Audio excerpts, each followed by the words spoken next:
인생에서 가장 실패하기 쉬운 인간형, 헛똑똑이. 세상에는 만나는 사람마다 아래 위를 훑어보고 상대하는 경우마다 잘잘못을 따지고 스치는 사람마다 됨됨이를 저울질하는 사람들이 있다. 계산하다 계산이 맞으면 킬킬 웃고, 계산하다 계산이 틀리면 따져야만 하고, 계산하다 수지가 맞으면 깔깔 웃고, 계산하다 손해가 나면 팔팔 뛰고, 계산해도 그저 그러면 시무룩하다. 이른바 자신의 얄팍한 지식과 학력을 믿고 남을 비판하기 좋아하는 헛똑똑이 타입형 인간들이다.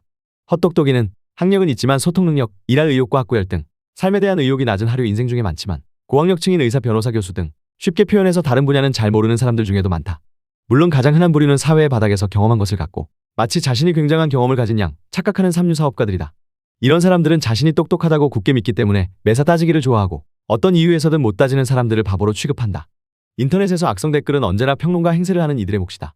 이들은 한시도 남을 비판하고 비교하는 것을 멈추지 않기 때문에 늘 속이 타고 애가 타고 골치가 아픈 일생을 보내기 마련이다. 세상에서 가장 실패하기 쉽고 희생자로 전락하기 쉬운 유형도, 인생에서 대개 불안한 장년과 불행한 노후를 맞기 십상인 인간형도 대개 이런 타입의 인간들이다. 똑똑이와 학돌이는 스스로를 과신하는 까닭에 사기꾼들이 탐욕을 자극하면 쉽게 넘어가기 마련이다. 반면에 못난이, 미련이, 뺀질이와 한심이는 스스로에 대한 확신이 없기 때문에 웬만한 유혹에도 잘 넘어가지 않는다. 솔깃한 투자 제안이나 증권시장의 일시적인 호황에 홀려 어렵게 모은 돈을 쉽게 날리는 것도 스스로를 똑똑하다고 믿지 않으면 불가능하다. 헛똑똑이의 가장 큰 문제는 상아탑을 나서면 학습을 거의 안 한다는 점이다. 알량한 지식이 오히려 학습에 방해가 되기 때문이지만 이들은 대개 자기 자신에 대해서도 잘 모르면서 자기가 똑똑한 줄 착각하는 습성이 강한 특징이 있다. 문제는 아무런 객관적인 근거 없이 그저 자기 자신을 진짜 똑똑이로 착각하는 바로 이런 헛똑똑이들이다. 현대는 분명 똑똑한 사람들의 시대다. 창의적인 사람들은 그들 스스로가 사업의 전부가 될 수 있는 시대다. 이른바 자기 자신이 사업의 모든 것이 될 수 있는 시대라는 이야기다. 사실 우리 주변에서도 아이디어와 실력만 있으면 투자자들은 얼마든지 있다. 돈이 넘쳐나는 상황인데도 투자자들이 없다는 것은 아이디어와 실력이 모자란다는 유력한 증거다. 진짜 똑똑이는 반짝 성공이 아니라 수성에도 성공한 실제 부자인 사람이다. 빨리 번 돈은 빨리 날아가기 마련이다. 일시적으로 성공하고 돈을 버는 사람은 많지만 끝까지 부자로 남는 사람은 매우 드물다. 주식 투자에서 반짝 성공은 아주 흔하지만 지속적인 성공을 거두는 사람은 거의 없다. 주식 투자로 돈을 버는 것은 땄을 때 그만두는 것뿐이지만 실제 투자를 해보면 가진 돈을 전부 털릴 때까지는 그만두기 어려운 것이 주식 투자다. 엄밀하게 분석하면 우리나라에서 개인이 끝까지 주식 투자로 큰 부자가 된 사람은 거의 없다. 증권사 사주들이 성공한 것은 개인적인 투자의 성과 때문이 아니라 남의 돈을 끌어모으는데 탁월한 재능을 발휘했기 때문이다. 그럼에도 증권시장에는 직접 계좌를 트고 자신만은 성공할 수 있다고 믿는 아마추어 투자자들로 늘 북적거린다. 그러면 우리 주변의 진짜 똑똑이는 얼마나 될까? 물론 극소수이다. 그러나 그들도 진짜 부자로 남을지는 더 지켜보아야 한다. 수없이 많은 별들이 명멸하는 사업의 세계에서 사업가는 아무리 규모가 크다고 해도 사업을 하고 있는 동안에만 부자처럼 보이는 사람들이다. 내가 보기에 진짜 부자는 놀면서 수익이 창출되는 사람들이고 경제위기가 다시 와도 크게 망할 요인이 없는 사람들이다. 똑똑이는 극소수고 헛똑똑이는 대다수다. 그렇게 많은 사람들이 인터넷 사업에 뛰어들었지만 성공한 사람들은 한 줌도 안 된다.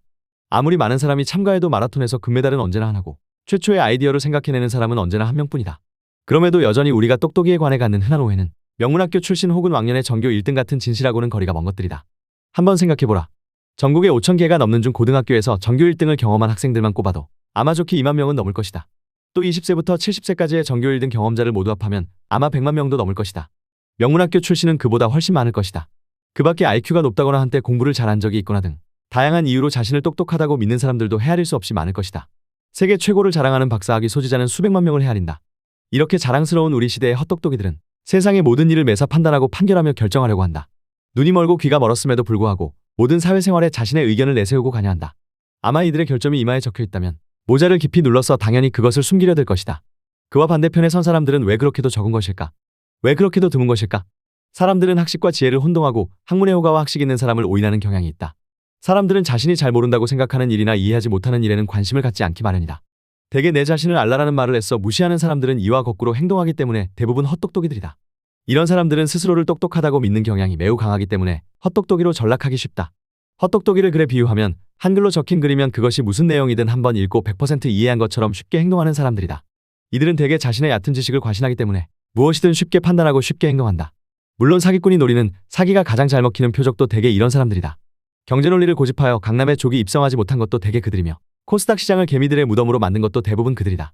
벤처 투기의 희생자들도 대개 그들이며 돈을 빌려주고 떼이는 이들도 대개 이들이며 문제가 많은 다단계 사업의 희생자들도 대부분 그들이다. 그렇다. 인생에서 가장 실패하기 쉬운 인간형이 바로 헛똑똑이 타입이다. 실패는 항상 이들 헛똑똑이의 몫이다.